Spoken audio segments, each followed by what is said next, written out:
जैसे मैं बच्चे बिलीव भी नहीं करते जब मैं बताता हूँ। 9th से मेरी मैथ्स में बैक थी। 9th क्लास में? जी सर। 9th क्लास में किसकी बैक आती है भाई? इनका सीजीएल 2022 के थ्रू इनकम टैक्स इंस्पेक्टर की पोस्ट पे चयन हुआ है और इनकी जो रैंक है बहुत शानदार है।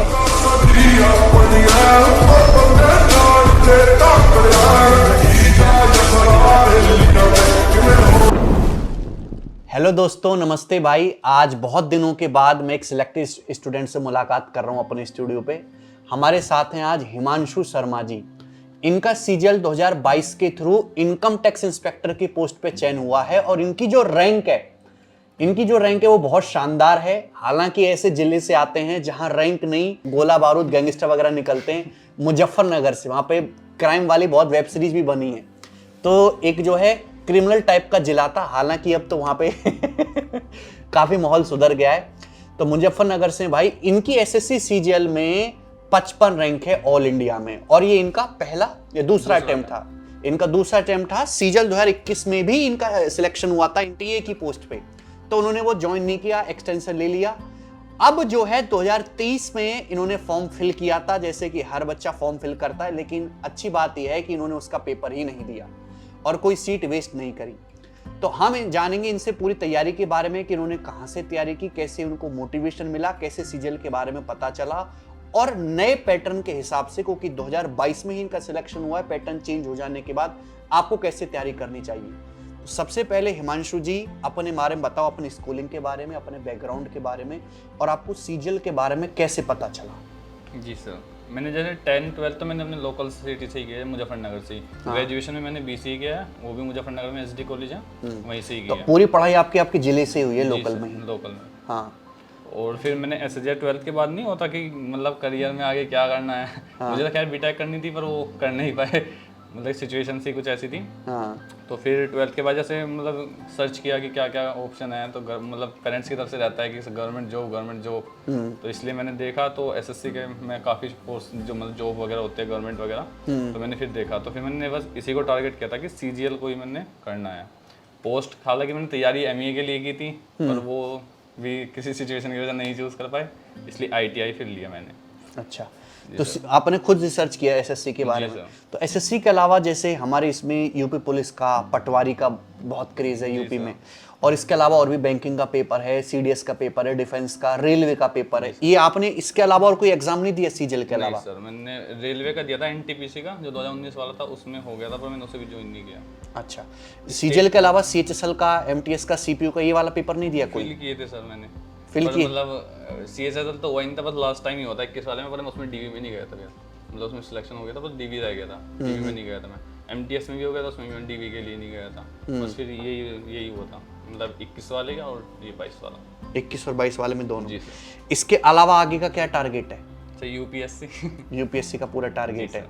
तो इनकम टैक्स डिपार्टमेंट में एक अच्छी खास बात है कि अगर एक डेस्क जॉब होती है स्टार्टिंग में, हालांकि इसमें एक रेड वाला डिपार्टमेंट भी अलग से होता है, लेकिन उसमें आपको पढ़ने का टाइम नहीं मिलेगा। पढ़ने का क्या, उसमें आपको अपनी पर्सनल लाइफ के लिए टाइम भी नहीं मिलेगा, 2 साल के लिए मिलता है, लेकिन डेस्क जॉब में इनकम टैक्स में आपको पढ़ने का भरपूर टाइम मिलेगा अगर आप यूपीएससी की तैयारी करना चाहते हैं फर्दर। अच्छा, एक बात बताओ, जैसे कि आपकी तो पूरी पढ़ाई लिखाई मुजफ्फरनगर अपने जिले से हुई है, ग्रेजुएशन भी, तो तैयारी के दौरान आप लाइब्रेरी में जाके पढ़ते थे कि आपने घर पे ही रह के पढ़ाई करी? लाइब्रेरी ज्वाइन की थी सर।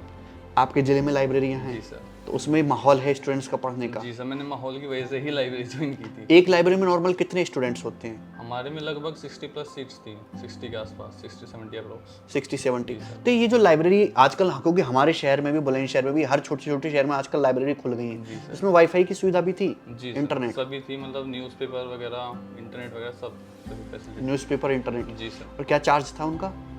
पहले तो उसमें 600 था, फिर जैसे गर्मी वगैरह बढ़ती है तो एसी चलने लगा, फिर 800 हो गया था। 800 रुपीज़ पर मंथ? जी सर। अच्छा, तो इसमें लाइब्रेरी में पढ़ने का क्या फ़ायदा है? सर, मैंने तो बहुत फ़ायदा था, मेरे लिए तो बहुत फ़ायदा था। मैं घर में नहीं पढ़ पाता था इतना, मेरी प्रोडक्टिविटी इतनी आती ही नहीं थी। हाँ। तो मैंने तो लाइब्रेरी में स्पेशली एक कॉर्नर सीट ली थी, जिससे आने जाने में मतलब ध्यान डिस्टर्ब ना हो, मतलब। हाँ। तो कॉर्नर की सीट ली, मैं उठता भी नहीं था, मुश्किल से मैं दिन में सिर्फ 2 या 3 बार उठता था अपनी सीट पे से। तो मतलब पढ़ाई का शेड्यूल कैसा था? आप लाइब्रेरी में कितने बजे पहुंच जाते थे? मैं सुबह 9 से 10 के बीच में चला जाता था और रात को 8 से 9 के बीच में ही आता था। 9 से 10, 8 से 9। फिर घर पे आके? घर पे आके भी सुबह मॉर्निंग में पढ़ता था मैं 5 बजे के आसपास उठ जाता था, फिर सुबह 2-1 घंटे के आसपास तक पढ़ता था। तो लाइब्रेरी में आप लगभग डेली 8-9 घंटे पढ़ाई कर लेते जी थे सर। लाइब्रेरी में।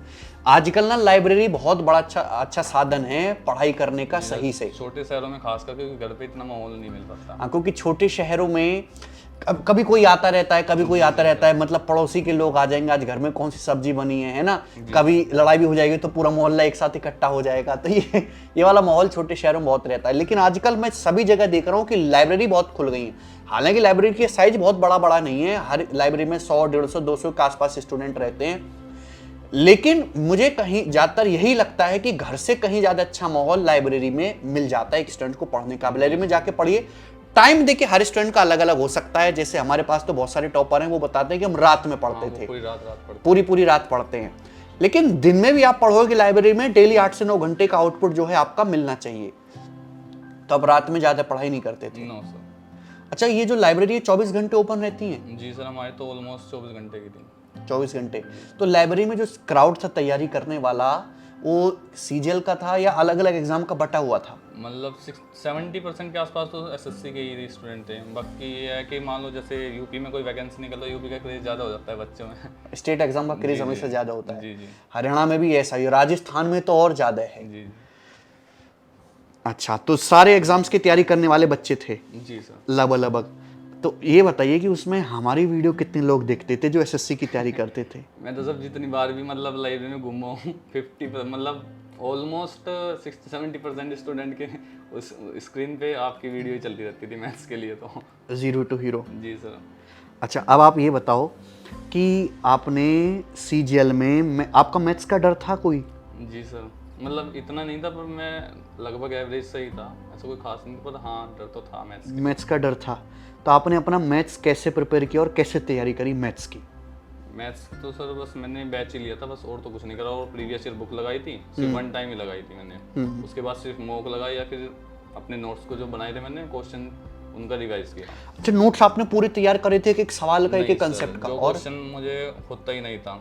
मतलब मैं ऐसा देखता था वीडियो, जैसे आज जो आपने आज डाली वो मैं कल देखता था। लाइव नहीं देखते थे आप कभी? बहुत सही। और आप स्पीड 2x में देखते थे, 1.5x में?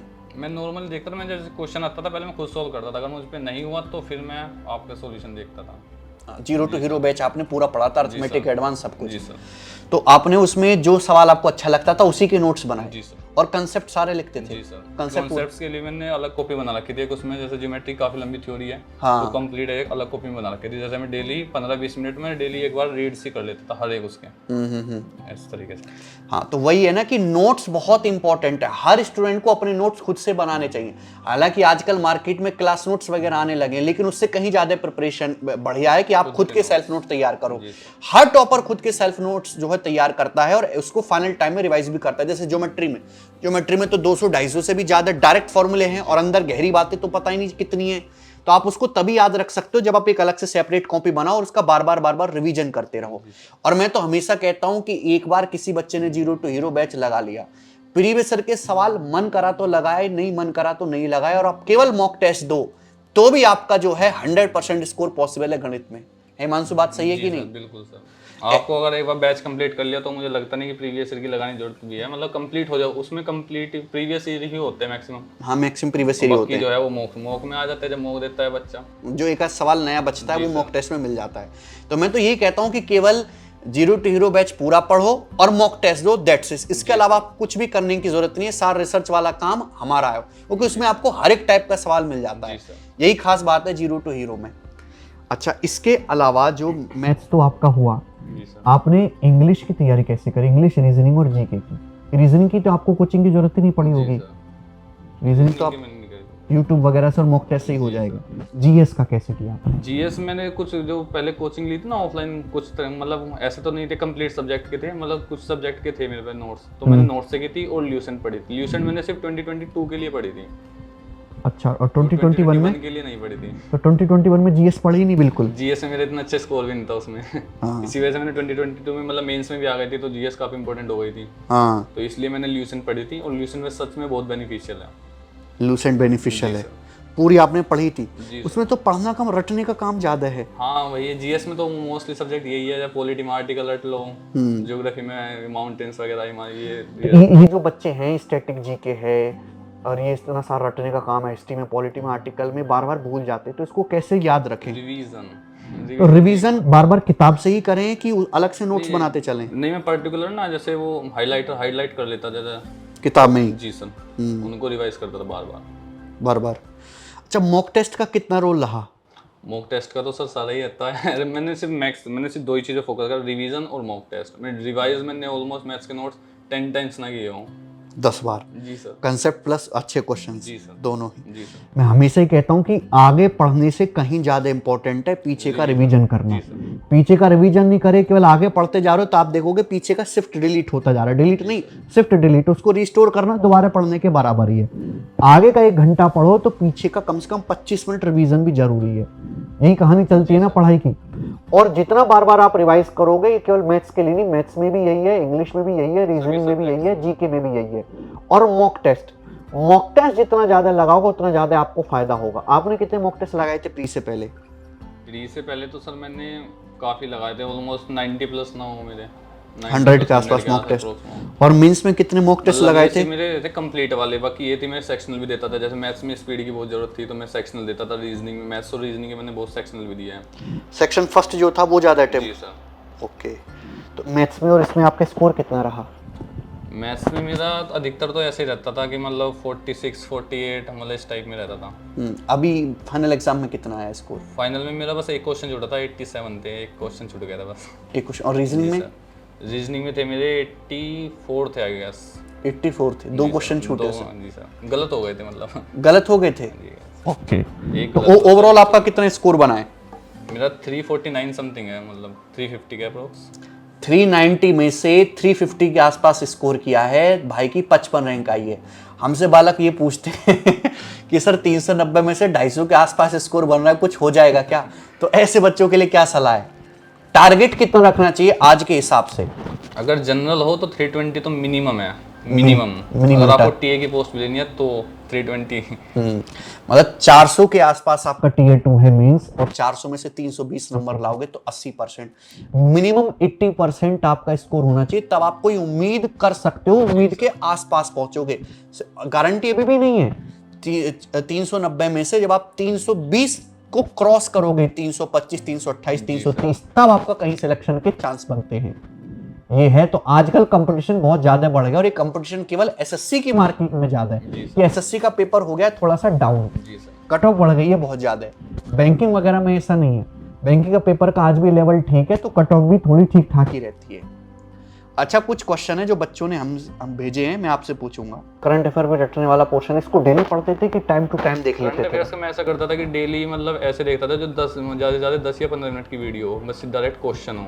फिर जैसे एग्जाम है तो उसके 1 महीने के आसपास पहले मैं वो लेता था कोई भी मैगजीन 6 मंथ्स की या 1 ईयर प्लस की, उसको रिवाइज करता था 3-4 बार, वो सफिशिएंट होता है। तो आपको पूरी तैयारी में, एसएससी सीजीएल की तैयारी में आपको कितना समय लग गया, अगर आप कहें सीधा?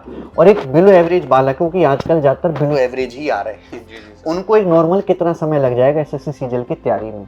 एज ए टॉपर आप सब कुछ जानते हो, क्योंकि ऐसा भी बोलते हैं 1 महीने में सीजीएल निकल जाएगा, सीजीएल निकाले बिना पढ़े, ऐसी टैगलाइन है। ये तो पॉसिबल नहीं ना। एक बिलो एवरेज बच्चे को कितना समय लगे एसएससी की तैयारी में आज के लेवल को देखते हुए? 1 साल की तैयारी तो मिनिमम चाहिए। 1 साल की तैयारी? जी सर, मिनिमम चाहिए। और कोई किसी बच्चे का पहले से एजुकेशन बैकग्राउंड अच्छा हो, ठीक ठाक हो पढ़ने में, तो मे बी 6 मंथ्स में भी कर सकता है, अगर उसका पहले से मतलब मैथ्स अच्छा हो और इंग्लिश अच्छा हो, तो बाकी तो हो ही जाता है रीजनिंग में, क्योंकि मेन तो यही है मैथ्स और इंग्लिश। जैसे मैं बच्चे बिलीव भी नहीं करते जब मैं बताता हूँ, 9th से मेरी मैथ्स में बैक थी। 9th क्लास में? जी सर। 9th क्लास में किसकी बैक आती है भाई? कितने नंबर थे? याद भी नहीं है सर इतने, मतलब 9th क्लास में 100 नंबर थे। जी सर। वो नहीं होता था कि दोबारा एग्जाम देके पास करवा देते फिर, हाँ। होता, पर वो ही थी पर लास्ट टाइम। उसके बाद मैंने मैथ्स काफी पढ़ा था, मतलब फिर उसके बाद ऐसा भी था 10th में मेरे 7 में 75 में शायद 72-73 नंबर भी आए थे। वो 9th वाला वो था पुश बैक वाला।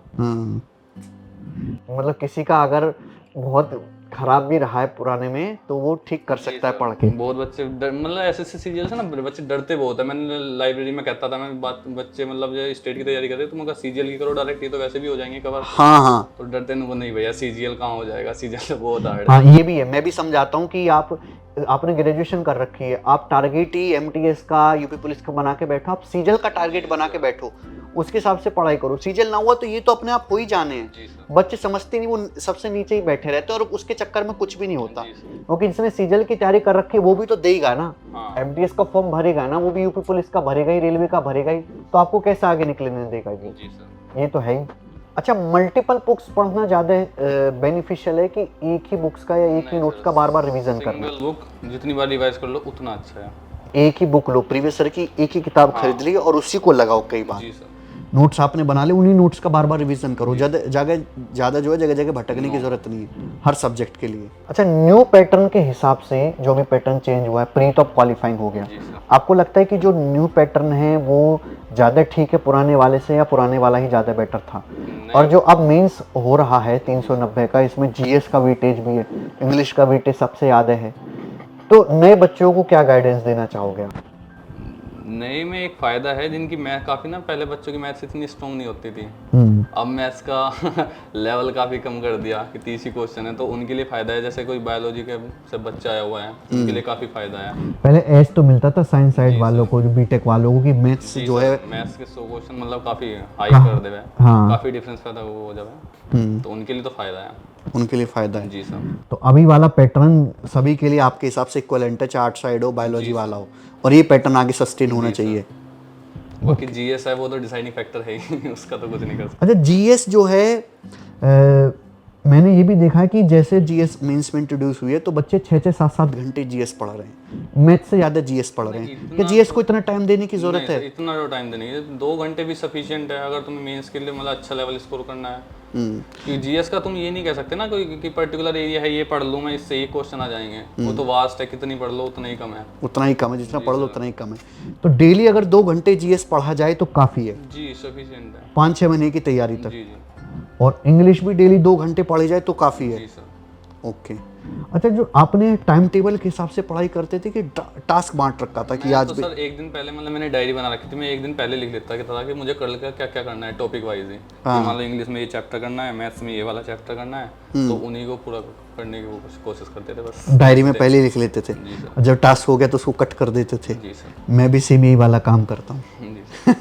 ये ज़्यादा इफेक्टिव रहता है रादर देन घंटों का ना आदमी पजल हो जाता है कि अब क्या करें, कभी कंप्लीट भी नहीं हो पाता, कभी भी कंप्लीट भी नहीं हो पाता। तो ऑन एन एवरेज आपका 24 घंटे में कितना आवर्सली निकल जाता था पढ़ाई? 9-10 के आसपास तो थे सर, मे भी ज़्यादा भी हो सकते हैं। 9-10 घंटे डेली। जब एग्जाम पास आता था तो इससे ज़्यादा भी हो जाते थे। बीच में कोई ब्रेक वगैरह भी लेते थे? हाँ सर, मैं लाइब्रेरी में लेता था लगभग आधे घंटे के आसपास नैप। आधे घंटे का? जी सर। वहीं पावर नैप बेंच पे ही? जी सर।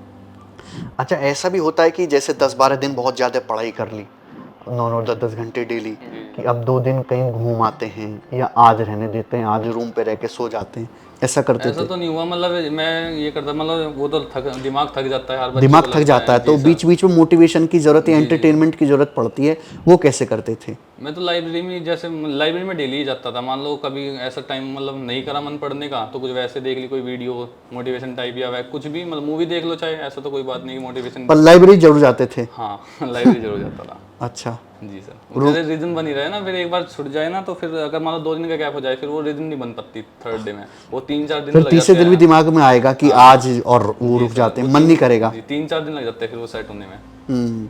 तो ब्रेक नहीं होना चाहिए, क्योंकि दोबारा से सेट होने में दोबारा 3-4 दिन लग जाएंगे। ले लो, मतलब ऐसा नहीं है कि कंप्लीट तुम 2-3 दिन छोड़ दो पढ़ाई, बिल्कुल ही कुछ टाइम का ले लो, जैसे 2-3 घंटे, मतलब पूरे दिन में 2-3 घंटे पढ़ लो ज़्यादा मैक्सिमम, मॉक दे लो या कुछ भी जो तुम्हें इंटरेस्टिंग सब्जेक्ट लगता है वो पढ़ लो। एक मॉक टेस्ट को अटेम्प्ट करने का सही तरीका क्या है टॉपर्स के हिसाब से? आप बताओ कि जो बच्चे हैं वो तो ये कहते हैं कि मॉक टेस्ट कैसे अटेम्प्ट करें सही। सेक्शन वाइज की पहले कौन सा करें इस टाइम में? हाँ, सेक्शन वाइज भी, या क्वेश्चन को मॉक टेस्ट 1 राउंड में सॉल्व करें या 2 राउंड में सॉल्व करें? नहीं, मिनिमम 2 तो लेनी चाहिए। मैं तो पहले ये करता था, पहले जीएस करता था मैं, क्योंकि उसमें ये है कि जो आता है, जो नहीं आता नहीं आता। फिर इंग्लिश। तो जीएस मतलब ऐसा करते थे कि दोबारा देखना ना पड़े, एक ही बार में सारा? नहीं, अगर टाइम बचता तो ऐसा दोबारा कवर भी कर लेता था। जैसे मान लो किसी में तो उसमें क्वेश्चन में दिक्कत है कि मान लो 2 ऑप्शन में से कोई एक दिक्कत लगी तो उसमें मार्क कर दिया कि बाद में देख लूंगा, इस टाइप में। पहले मैं जीएस करता था, फिर मैं वो करता था इंग्लिश। जी सर, फिर रीजनिंग एंड लास्ट में मैथ्स। सबसे लास्ट में मैथ। जी सर। बहुत सारे बच्चों का बिल्कुल उल्टा है, पहले वो मैथ्स करेंगे, फिर रीजनिंग करेंगे, फिर इंग्लिश और सबसे लास्ट में जीएस। जीएस में और इंग्लिश तो 10 मिनट में हो जाती है मैक्सिमम, दोनों मिला के। अब कोई बच्चा है जीएस करने लगे, अब जीएस में 25 में से 3 सवाल आ रहे हैं उसे, और फिर पहले जीएस उठा लिया, दिमाग हाइपर हो जाए तो वो तो उसका तो पूरा पेपर वो हो जाएगा। नहीं, मॉक इसी चीज़ में फ़ायदा करते हैं दिमाग को स्टेबल करने में। मान लो तुम डायरेक्ट वही दे रहे हो, वहाँ तो बहुत हाइपर हो जाते हैं, अरे यार ये तो सारा ही छूट गया, पता नहीं सिलेक्शन होगा नहीं होगा। तो मॉक इसी चीज़ में हेल्प करते हैं। मॉक आपकी जो स्टेबिलिटी को बढ़ा देते हैं कि आपको टेंशन में नहीं आने देते हाइपर की। अगर पेपर में पटांग भी आ जाए तो भी आप अपने आप को कंट्रोल, इमोशन को कंट्रोल करके पूरा पेपर दे के आओगे अटेम्प्ट करके। इसलिए जो है मॉक्स फायदेमंद है। जी सर, मॉक से 2 ही फायदे हैं, एक तो ये वाला और एक स्पीड आपकी अच्छी बन जाती है। मतलब स्पीड अच्छी बन जाती है। जैसे मेंस में है, मैंने मैथ्स का पेपर 2 बार सोल्व किया, मतलब जो मेंस का था 22 वाला, क्योंकि मेरी मैथ्स में मॉक में बहुत सिली मिस्टेक होती थी। जैसे कि हाफ पूछा, मैंने फुल लगा दिया जल्दी में, या यूनिट डिजिट 3 है तो पहला ऑप्शन दिखा, पहले पे टिक कर दिया, दूसरा देखा ही नहीं। ऐसे गलती हो जाती थी काफ़ी, तो मैंने इसलिए 2 बार सोल्व किया कि गलती नहीं होनी चाहिए इस बार।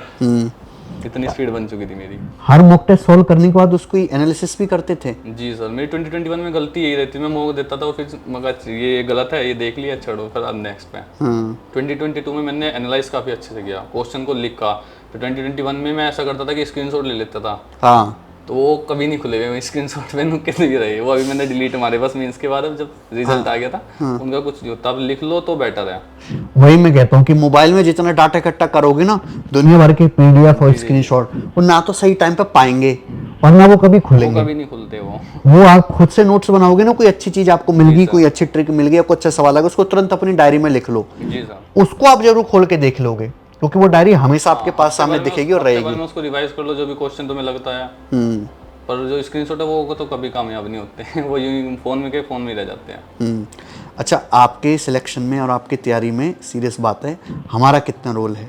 सारा ये सब बता रहा ना, मैं 9th में मेरी बैक थी तो मैं मैथ्स के बारे में क्या ही बता दूं, मैं तो कम्प्लीटली बैच पे डिपेंड था। मैंने बस और रिवीजन, बस वही था, मैंने और कुछ तो ऐसा कोई खास पढ़ा नहीं मैथ्स के लिए अलावा इसके।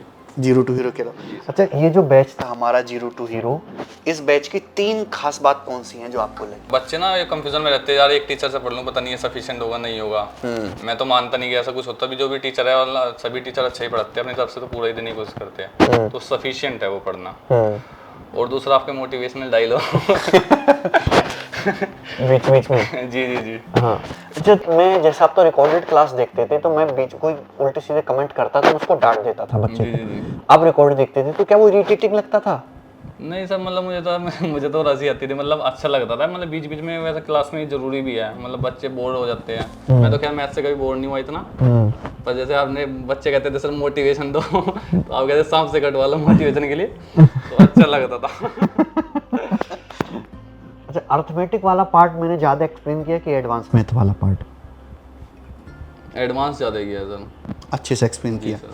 और मुझे क्या इम्प्रूवमेंट करना चाहिए अपनी टीचिंग में या बैच के कंटेंट को लेके कि सर ये वाला पार्ट में थोड़ा इम्प्रूवमेंट की ज़रूरत है, आप मुझे सजेशन दो, फ्रीली मैं उसको करूँगा। नहीं, मुझे तो ऐसा कुछ लगता नहीं। आप तो अच्छे पढ़ाते हो, इससे बेटर और क्या ही होगा। इससे बेटर पॉसिबल नहीं है। बच्चा पास हो गया मैथ्स में मतलब जो है वो परफेक्ट है। जी सर, कोई सुधार की जरूरत नहीं है। जी सर। हाँ, बस जिस भी टीचर से पढ़ते हो उस पर भरोसा रखो। मतलब ये ऐसे वो मिसगाइड मत हो कि यार एक टीचर पे सफिशिएंट है, नहीं है।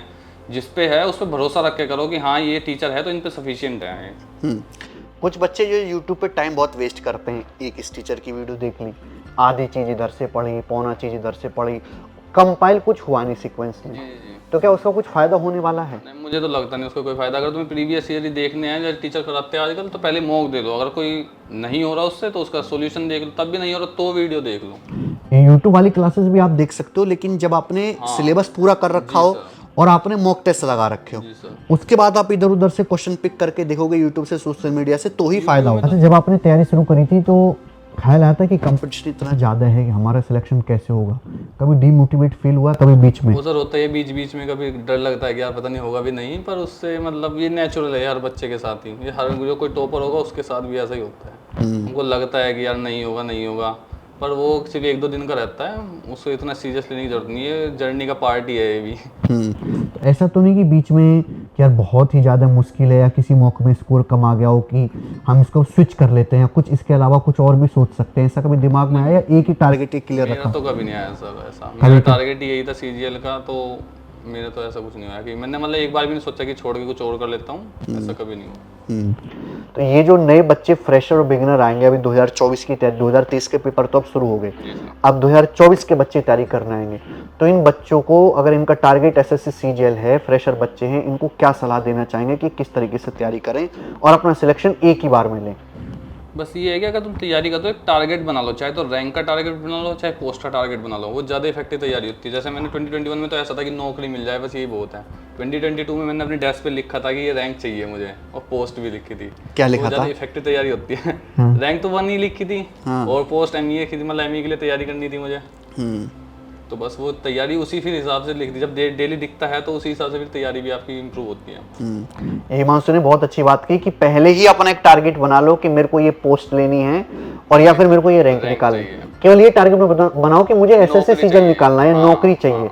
मतलब बच्चे तो ये कहते हैं सर कोई भी नौकरी लगवा दो, CHSL में हो जाएगा क्या, CPO में हो जाएगा क्या, MTS में हो जाएगा क्या। जब वो ऐसे सवाल पूछते हैं तो इसका मतलब ये वो खुद ही सेल्फ डाउट में। जी सर, मैंने एक दोस्त था वो भी तैयारी कर रहा था, तो मतलब काफ़ी टाइम पहले जब मैंने स्टार्ट करी थी तो मैंने उससे पूछा कि तैयारी करता है, उनको हाँ यार। तो मैं उसने पूछा मेरे से कि तू किसकी कर, मैं CGL ही कर रहे भाई, उसके अलावा तो कुछ नहीं, CGL ही करना है। तो अरे CGL ही कर रहा है, अरे यार मुझे हमारे तो MTS में लग जाए वही बहुत है। तो वो ऐसे बच्चों के सिलेक्शन के चांसेस बहुत कम होते हैं कि हमारे इसी में लग जाए, ये भी बहुत है। जी सर, वो ही नहीं मिलता फिर उनको। टारगेट सबसे इम्प्रूव, मतलब जितना ऊपर आप टारगेट रखोगे उतना ही फायदा है, उतनी ही इफेक्टिव आपकी तैयारी भी होगी उसी के हिसाब से। तो आप अपने नोट्स वगैरह लेके आए हो? नहीं सर, नोट्स तो नहीं मिला। नोट्स नहीं लाए, चलो कोई बात नहीं। तो बहुत अच्छा लगा आज हिमांशु से बात करके, और ऐसे ही बहुत सारे टॉपर के डिस्कशन में आप लोगों के लिए लाऊंगा जो 2022 में सिलेक्ट हुए हैं, क्योंकि अब 2022 के बाद से पैटर्न यही रहेगा और आपको राइट गाइडेंस जो है मिल पाए। 2-3 बहुत अच्छी बात की हिमांशु ने कि कम से कम 1 साल का समय आपको लगेगा SSC CGL की तैयारी करने में, और तैयारी करने से पहले ही अपन एक टारगेट सेट कर लो कि मेरे को या तो ये रैंक चाहिए या फिर मेरे को ये पोस्ट चाहिए, और डिमोटिवेट बिल्कुल नहीं होना है। कभी भी लंबा ब्रेक नहीं लेना है 2-3 दिन का पढ़ाई के दौरान। अगर 2-3 दिन का ब्रेक हुआ तो फिर वापस से उसको सेटल होने में भी 2-3 दिन ही जाएंगे, यानी कि आपका 1 वीक खराब हो जाएगा। बहुत अच्छा लगा भाई। Thank you sir.